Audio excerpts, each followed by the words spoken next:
Ana shu kofir mamlakatlardan bittasida bir muddat yashab, qaytib kelayotgan odam aytadi, samolyotga bilet oldim deydi.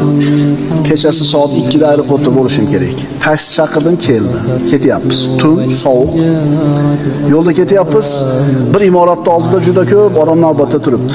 Tunda, sovuq. 1 kilometrga yaqin o'chir. Haydovchidan so'radim, bular nimaga navbat turishibdi? Haydovchi aytayapti. Kunduzi e'lon qilingan edi.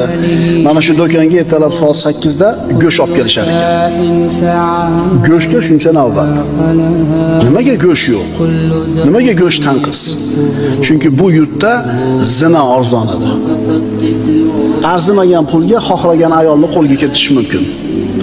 Endi ayollarning go'shti arzon bo'lgandan keyin chorvalarning go'shti qimmat bo'ladi.